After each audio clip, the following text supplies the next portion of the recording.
एक पनडुब्बी है। पनडुब्बी के अंदर 5 लोग हैं। 5 लोग जिनके सिर पर एक ही धुन सवार है।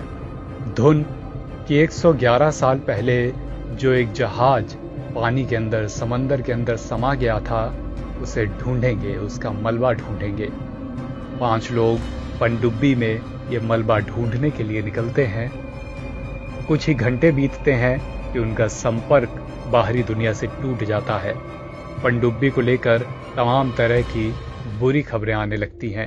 खबरें आती हैं कि पनडुब्बी में ऑक्सीजन बस चंद घंटों की बची है और पनडुब्बी डूबने के, नष्ट होने के कगार पर है। और फिर 48 घंटे भी नहीं बीते होते हैं कि वो बुरी खबर आ जाती है जिसको कोई नहीं सुनना चाह रहा था।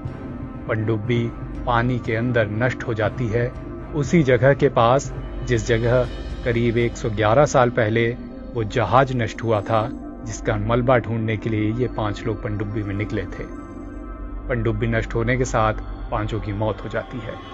हम बात कर रहे हैं टाइटन पनडुब्बी की, जो 111 साल पहले अटलांटिक महासागर में डूबे जहाज टाइटैनिक का मलबा ढूंढने के लिए निकली थी।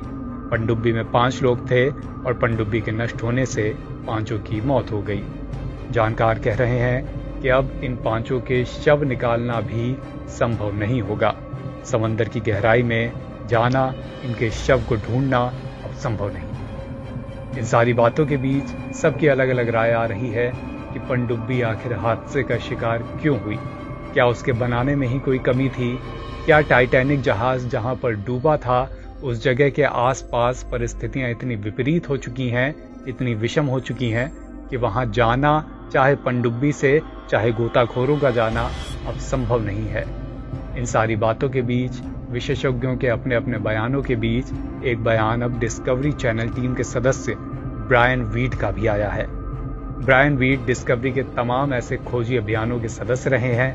कैमरे पर उनकी अच्छी पकड़ रही है और इस नाते वो तमाम खोजी अभियानों के, चाहे वो जल में हो या थल में, उनके सदस्य रहे हैं। ब्रायन वीड टाइटन पनडुब्बी में सवार भी हो चुके हैं। जब इस पनडुब्बी की टेस्ट राइड हुई थी तो जो लोग उसमें शामिल थे उनमें से एक नाम ब्रायन का भी था। ब्रायन ने इस पूरे हादसे पर कहा है, मैं 100% जानता था कि ये पनडुब्बी पानी में गई तो यही होगा। मई 2021 में मैं टाइटन पनडुब्बी की टेस्ट राइड में शामिल था। मैंने तभी ओशन गेट को कह दिया था कि इस पनडुब्बी में और इसको चलाने की तकनीक में तमाम गड़बड़ियां हैं और इसे किसी भी कीमत पर समुद्र में नहीं उतरना चाहिए। टेस्ट राइड शुरू होते ही दिक्कतें सामने आने लगी थी। कंप्यूटर सिस्टम तक कायदे से काम नहीं कर रहे थे। प्रपल्शन सिस्टम फेल होता दिख रहा था। पनडुब्बी का संपर्क टूट रहा था। मैंने तभी कहा था कि यह पनडुब्बी लेकर आप 13,000 फीट नीचे नहीं जा सकते। हालांकि उनके, यानी टाइटन पनडुब्बी वालों के हौसले से मैं प्रभावित था।